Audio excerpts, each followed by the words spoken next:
احادیث کریمہ کی روشنی میں درس جاری ہے، سماعت فرمائیں۔ گزشتہ کل حضرت انس رضی اللہ تعالیٰ عنہ سے روایت ایک طویل حدیث جو شفاعت مصطفیٰ صلی اللہ علیہ وسلم کے تعلق سے ہے، اس کا کچھ حصہ آپ حضرات نے سماعت کیا کہ رسول اکرم صلی اللہ علیہ وسلم فرماتے ہیں کہ قیامت کے دن تمام لوگ انبیاء کرام علی نبینا وعلیہم الصلاۃ والسلام کی بارگاہ میں جائیں گے، اور پھر اس کے بعد آخر میں میرے پاس آئیں گے۔ سرکار دو عالم صلی اللہ تعالیٰ علیہ وسلم ارشاد فرماتے ہیں کہ جب لوگ میرے پاس آئیں گے، قال فَيَأْتُونِي فَأَسْتَأْذِنُ عَلَى رَبِّي فِي دَارِهِ، فرمایا کہ تو لوگ میرے پاس آئیں گے اور تو میں اپنے رب سے اس کے گھر میں اجازت طلب کروں گا۔ اس کے گھر سے مراد علماء فرماتے ہیں کہ یا تو یہ کوئی خاص مقام ہوگا جس میں داخل ہونے کی اجازت رسول اللہ صلی اللہ علیہ وسلم مانگیں گے، یا پھر یہ مقام محمود ہوگا کہ جہاں رسول اکرم صلی اللہ علیہ وسلم تشریف فرما ہوں گے، جیسا کہ اللہ تعالیٰ نے قرآن مجید میں فرمایا کہ عسیٰ ان یبعثک ربک مقاما محمودا، قریب ہے کہ تمہارا رب تمہیں مقام محمود عطا فرمائے گا۔ تو یہ مقام محمود انشاءاللہ اس کی تفصیل اور آگے آ رہی ہے۔ تو یہ فرماتے ہیں کہ میں اس کے خاص گھر میں اجازت طلب کروں گا، فَيُؤْذَنُ لِي عَلَيْهِ، تو مجھے اس کی اجازت دے دی جائے گی۔ فَإِذًا رَأَيْتُهُ وَقَعْتُ سَاجِدًا، تو میں اللہ تبارک و تعالیٰ کو دیکھوں گا۔ سرکار دو عالم صلی اللہ علیہ وسلم کو وہاں اس مقام میں بلا حجاب اللہ کا دیدار ہوگا۔ آقا علیہ السلام فرماتے ہیں جب میں اللہ کو دیکھوں گا، وقعت ساجدن، تو میں سجدے میں گر جاؤں گا۔ فَيَدَعُونِي مَا شَاءَ اللَّهُ أَن يَدَعَنِي، فرماتے ہیں آقا صلی اللہ علیہ وسلم پھر اللہ جتنا چاہے گا مجھے سجدے میں رہنے دے گا، یعنی ایک طویل سجدہ ہوگا۔ علماء فرماتے ہیں کہ اس سجدے کی مقدار دنیاوی ایک ہفتے کی مقدار ہوگی، حالانکہ وہاں رات دن تو نہیں ہوں گے، رات دن دنیا میں ہوتے ہیں تو ہفتہ بھی دنیا میں ہوتا ہے، مہینہ بھی دنیا میں، لیکن قیامت کے دن تو دن ہی دن ہوگا، رات ہوگی ہی نہیں۔ لیکن فرماتے ہیں کہ اتنا لمبا یہ سجدہ ہوگا کہ دنیاوی وقت کے مطابق ایک ہفتہ لگ جائے، اتنا لمبا رسول اکرم صلی اللہ علیہ وسلم سجدہ فرمائیں گے کہ فرمایا فَيَدْعُونِي مَا شَاءَ اللَّهُ أَن يَدْعَنِي، کہ اللہ جتنا چاہے گا مجھے سجدے میں رہنے دے گا۔ پھر فرمائے گا فَيَقُول ارفع محمد صلی اللہ علیہ وسلم وَقُلْ تُسْمَعْ وَاشْفَعْ تُشَفَّعْ وَسَلْ تُعْطَى، اللہ فرمائے گا کہ محمد صلی اللہ علیہ وسلم، یا محمد، یہ اللہ اپنے محبوب کو فرما سکتا ہے، لیکن ہم آقا صلی اللہ علیہ وسلم کو اس طریقے سے نام لے کر نہیں پکار سکتے۔ بعض جگہوں پر بلکہ بعض مسجدوں میں بھی یا محمد لکھا ہوتا ہے، تو امت کے لیے یا محمد لکھنا اپنی طرف سے، یا اس طرح صحابہ اکرام کے لیے بھی یہ ناجائز قرار دے دیا تھا کہ کوئی رسول اکرم صلی اللہ علیہ وسلم کو اس طریقے سے نہیں پکارے گا جس طریقے سے آپس میں ایک دوسرے کو پکارتے ہیں۔ یا ایھا الذین آمنوا لا تجہروا بعضکم لبعض، یا اس طریقے سے نہ پکاریں کہ جس طرح تم میں سے ایک دوسرے کو پکارتا ہے۔ تو اس لیے علماء نے فرمایا کہ یا محمد کہنا یا لکھنا یہ جائز نہیں ہے، پھر کیا لکھا جائے؟ تو کہا یا رسول اللہ یا حبیب اللہ لکھا جائے یا پڑھا جائے۔ تو جہاں پر بھی اس طریقے کا لکھا ہو وہاں اس کو ختم کر کے یا رسول اللہ یا حبیب اللہ لکھ سکتے ہیں۔ لیکن حدیث میں یا محمد جو آیا یا تفسیر میں آتا ہے تو یہ اللہ کی طرف سے خطاب ہوتا ہے کہ اللہ فرمائے گا، اور اللہ اپنے محبوب کو اس کے نام کے ساتھ پکار سکتا ہے۔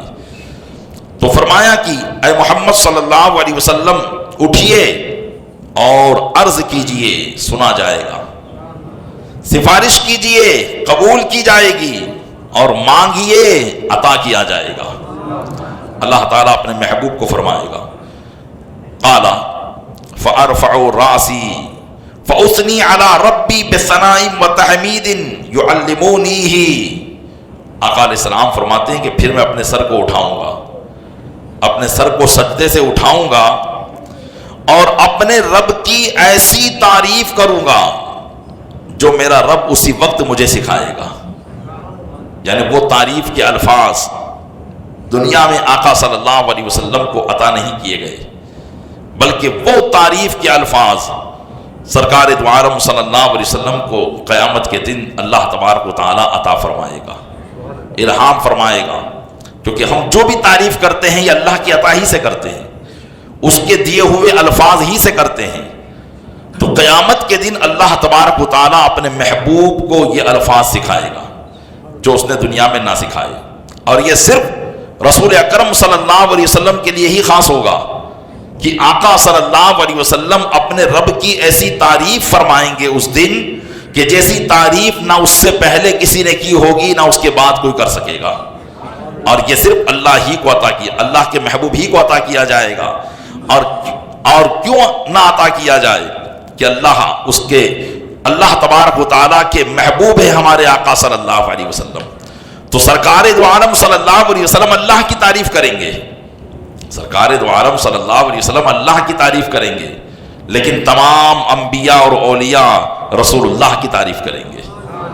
اسی لیے آپ کو جو مقام دیا جائے گا وہ مقام محمود ہوگا، اور محمود کہتے ہیں وہ جگہ جہاں تعریف کی جائے، جہاں تعریف کی جائے تو یہاں آقا صلی اللہ علیہ وسلم اپنے رب کی تعریف کر رہے ہوں گے، اور ساری کائنات سرکار دو عالم صلی اللہ علیہ وسلم کی تعریف کر رہے ہوں گے۔ تو یہ واقعی ایک منظر ہوگا کہ میرے آقا صلی اللہ علیہ وسلم کی تعریف اولین اور آخرین کر رہے ہوں گے، اور تمام انبیاء اور تمام اولیاء جتنے بھی اس دنیا میں بزرگان دین آئے وہ سب کے سب تعریف کر رہے ہوں گے۔ تو غرض کی اللہ کے محبوب صلی اللہ علیہ وسلم فرماتے ہیں کہ پھر میں تعریف کروں گا، ثم اشفع، پھر میں رب کی بارگاہ میں سفارش کروں گا اپنی امت کی بخشوانے کی، جیسا کہ دوسری حدیثوں میں الفاظ کے ساتھ مروی ہے کہ سرکار دو عالم صلی اللہ علیہ وسلم ارشاد فرمائیں گے یا رب امتی امتی، اے رب میری امت میری امت۔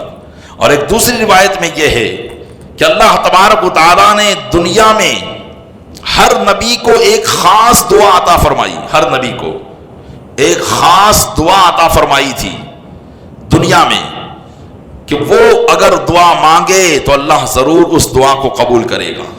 تو تمام نبیوں نے ان دعاؤں کو دنیا ہی میں استعمال کر لیا، لیکن میرے آقا صلی اللہ علیہ وسلم نے اپنی گناہگار امت کے لیے اس دعا کو باقی رکھا ہے، اور وہ دعا آپ قیامت کے دن مانگیں گے، اور وہ یہی دعا ہوگی یا رب امتی امتی، یا دوسری روایت میں یا رب حبلی امتی امتی، اے رب میری امت کے معاملے کو میرے حوالے کر دے، میری امت کے معاملے کو میرے حوالے کر دے۔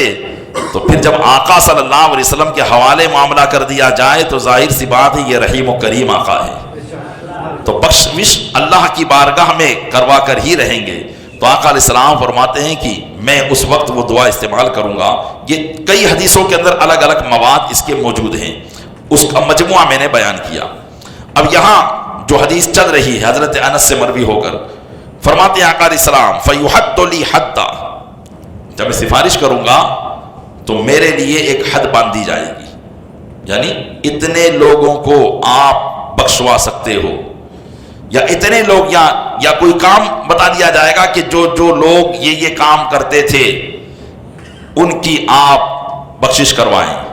تو کہہ رہے میرے لیے ایک حد باندھی جائے گی، آقا علیہ السلام فرماتے ہیں فَأَخْرُجُوا فَأُخْرِجُهُم مِّنَ النَّارِ وَأُدْخِلُهُمُ الْجَنَّةَ، تو پھر میں اس گھر سے نکلوں گا، اس مقام سے نکلوں گا اور ان لوگوں کو جہنم سے نکالوں گا اور ان کو جنت میں داخل فرما دوں گا۔ یہاں جہنم سے نکالنے کا مطلب یہ ہے کہ جن پر ان کے نامہ اعمال کی وجہ سے جہنم واجب ہو چکی ہوگی، اللہ کے محبوب صلی اللہ علیہ وسلم اپنی سفارش کے ذریعے ان کو گویا کہ جہنم سے آزاد کروا دیں گے اور ان کو جنت کا پروانہ سنا دیں گے۔ تو یہ تو ایک حد متعین کر دی گئی تھی، ابھی آقا علیہ السلام کی اور امت باقی ہوگی، آپ اسی پر بس نہ کریں گے۔ فرماتے ہیں ثم اعود الثانیہ فاستاذن علی ربی فی دارہ فیؤذن لی علیہ، فرماتے ہیں کہ پھر میں دوسری مرتبہ لوٹوں گا اپنی اس امت کی مغفرت کروا کر اور اپنے رب سے اس خاص مقام میں حاضر ہونے کی اجازت طلب کروں گا۔ فیؤذن لی علیہ، تو مجھے اس کی اجازت دے دی جائے گی۔ فَإِذَا رَأَيْتُهُ وَقَعْتُ سَاجِدًا، تو جب میں اپنے رب کو دیکھوں گا سجدے میں گر جاؤں گا۔ فَيَدَعُنِي مَا شَاءَ اللَّهُ أَن يَدَعَنِي، تو رب جب تک چاہے گا مجھے سجدے میں رہنے دے گا۔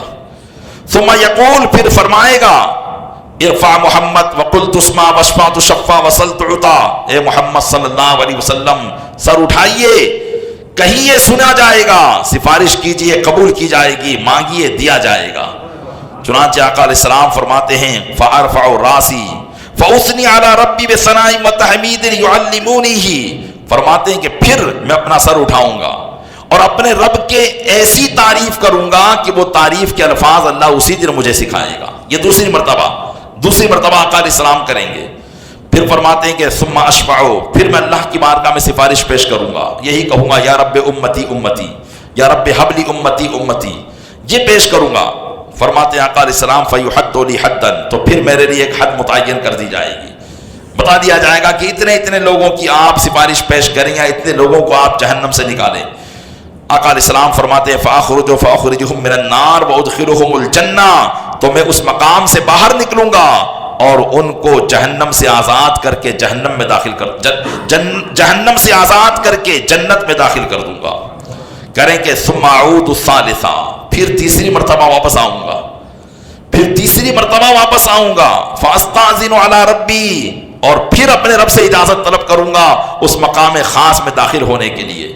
فیؤذن لی علیہ، اللہ اپنے محبوب پر اس دن اتنا رحیم و کریم ہوگا کہ ایک یہ معاملہ ہوگا کہ کسی نبی کو بولنے کی مجال نہ ہوگی، لیکن اللہ کے محبوب کا معاملہ یہ ہوگا کہ وہ جتنی مرتبہ اجازت طلب کریں گے اتنی مرتبہ ان کو اجازت دے دی جائے گی۔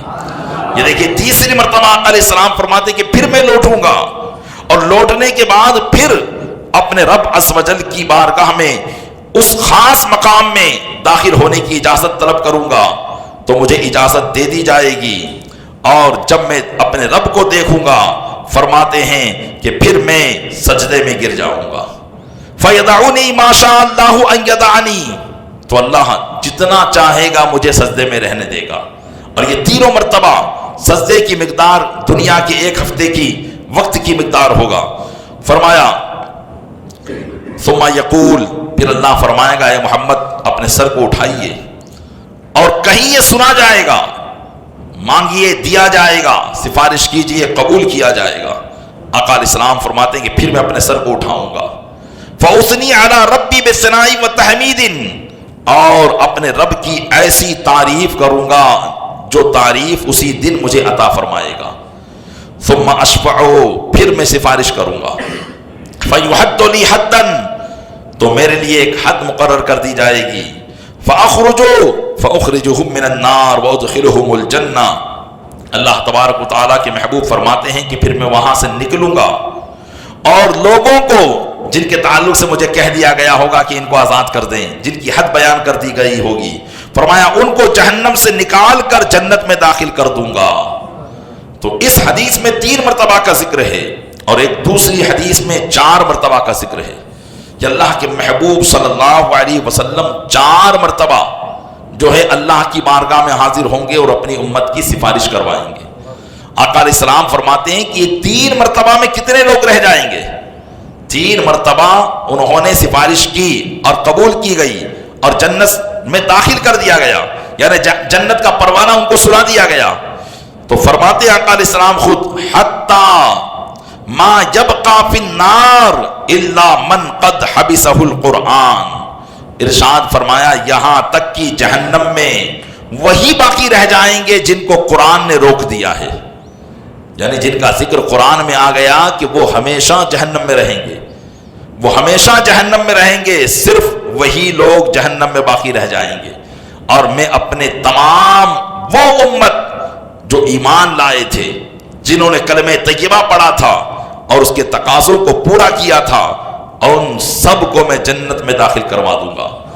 تو فرمایا آقا علیہ السلام نے کہ جہنم میں باقی نہیں رہ جائے گا مگر وہ جس کو قرآن نے روک دیا، یعنی قرآن نے کہا کہ خالدین فیہا ابدا، وہ اس میں ہمیشہ ہمیش رہیں گے. قرآن نے متعدد مقام پر کافرین کا ذکر کر کے یہی فرمایا کہ جو کافر ہیں اور کافر ہی مرے تو پھر وہ جہنم میں ہمیشہ ہمیش رہیں گے، ان کو کبھی جہنم سے نکالا نہیں جائے گا، یعنی ان پر جہنم کی ہمیشگی واجب ہو گئی ہوگی. حضرت انس فرماتے ہیں کہ آقا علیہ الصلوۃ والسلام نے اس حدیث کو بیان کرنے کے بعد تلا ہذہ الآیہ عسیٰ ان یبعثک ربک مقاما محمودا، اس آیت کریمہ کو تلاوت کیا کہ اللہ فرماتا ہے قریب ہے کہ آپ کا رب آپ کو مقام محمود پر مبعوث فرمائے. مقام محمود جس کی میں نے ابھی مختصر سی تفسیر کی ہے، فرمایا قال وَهَذَا الْمَقَامُ الْمَحْمُودُ الَّذِي وَعَدَهُ نَبِيَّكُمْ، اور یہ وہ مقام محمود ہے کہ جس کا رب نے تمہارے نبی سے وعدہ کر دیا ہے نا. قرآن کریم میں اللہ نے اپنے محبوب سے وعدہ کر دیا، اور ہم بھی ہر اذان میں دعا کے بعد اللہ کی بارگاہ میں یہ عرض کرتے ہیں کہ مولا ہمارے آقا صلی اللہ علیہ وسلم کو مقام محمود پر مبعوث فرما. تو یقیناً یہ وعدہ تو ہوگا، اور یہ دعا کرنا ہمارے لیے ہی فائدہ مند ہے کہ آقا صلی اللہ علیہ وسلم سے جو وعدہ کیا گیا ہے مقام محمود عطا کرنے کا وہ تو عطا ہوگا ہی ہوگا، کیونکہ قرآن میں اللہ نے اس کا وعدہ فرما لیا ہے کہ قریب ہے کہ تمہارا رب تمہیں مقام محمود عطا فرمائے، جب تمام اولین اور آخرین آپ کی تعریف کر رہے ہوں گے. پیارے اسلامی بھائیوں، یقیناً اللہ کے محبوب صلی اللہ علیہ وسلم کو یہ مقام محمود جب عطا کیا جائے گا تو تمام اولین اور آخرین آپ کی تعریف کر رہے ہوں گے، اور آپ کو ایک جھنڈا دیا جائے گا جس کو لواء الحمد کہا جائے گا. تمام آپ کے ماننے والے اس جھنڈے کے ماتحت جمع ہو جائیں گے اور سب آپ کی تعریف کر رہے ہوں گے. لیکن یہاں اس کی چابی کیا بتائی گئی کہ آقا صلی اللہ علیہ وسلم کی سفارش اور شفاعت کا مستحق وہی بنے گا، جنت سے میں وہی داخل ہو سکتا ہے اور جہنم سے وہی نکل سکتا ہے جس کے دل میں کلمہ طیبہ ہوگا. جیسا کہ دوسری حدیثوں میں اللہ کے محبوب صلی اللہ علیہ وسلم ارشاد فرماتے ہیں کہ یہاں تک کہ جس کے دل میں رائی کے دانے کے برابر بھی ایمان ہوگا اس کو بھی میں جہنم سے نکال لوں گا. جس کے دل میں رائی کے دانے کے برابر بھی ایمان ہو اس کو بھی میں جہنم سے نکال کر جہنم میں داخل کر دوں، جنت میں داخل کر دوں گا. یہ میرے آقا صلی اللہ علیہ وسلم کا وعدہ اپنی امت سے ہے. تو شرط اس کے لیے یہی ہے کہ ایمان کو مضبوط کیا جائے اور ایمان کو باقی رکھا جائے. ہر وہ چیز جو ایمان کو نقصان پہنچا سکتی ہے. ایمان کو نقصان کیا پہنچاتی ہے؟ اعمال بد، برے اعمال یہ ایمان کو برباد کر سکتے ہیں. بہت سے لوگ موت کے وقت تک ایمان کو برقرار رکھتے ہیں لیکن موت کے وقت وہ ایمان ان کے ہاتھ سے نکل جاتا ہے. ایسی روایتیں بزرگوں نے بیان کی، ایسے واقعات بیان کیے. کیوں؟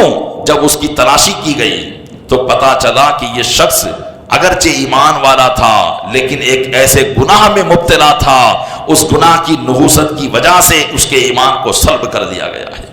تو اس لیے پیارے اسلامی بھائیوں، یہ گناہ اور یہ برے کام جو ہم کرتے ہیں، دیکھیے بہت بڑے بڑے کام ایسے ہیں جن کو ہم نے آج بالکل ہلکا سمجھ لیا ہے. آج میں اس کی ایک مثال دے دوں.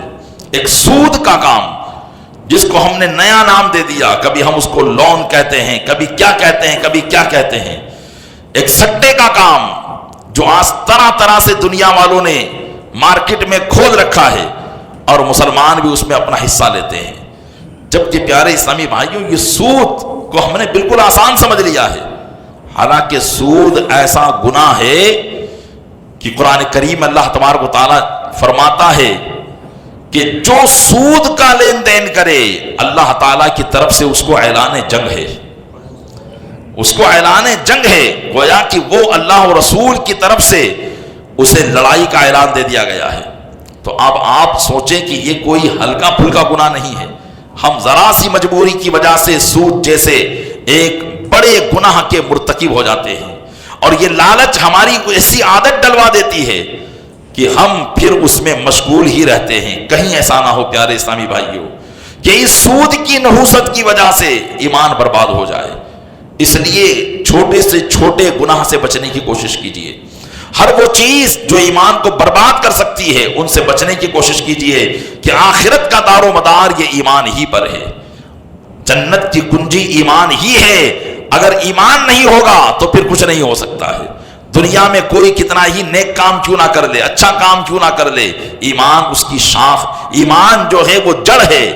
جب تک جڑ دل میں موجود نہیں ہوگی اس کی شاخیں کبھی بھی اسے فائدہ نہیں پہنچا سکتی ہے. اللہ تبارک و تعالی ہمیں اپنے محبوب صلی اللہ علیہ وسلم کے صدقے میں ایمان کی حفاظت کی توفیق عطا فرمائے، برے اعمال سے بچنے کی توفیق عطا فرمائے، اور رسول اکرم صلی اللہ علیہ وسلم کی شفاعت کا ہمیں مستحق بنائے.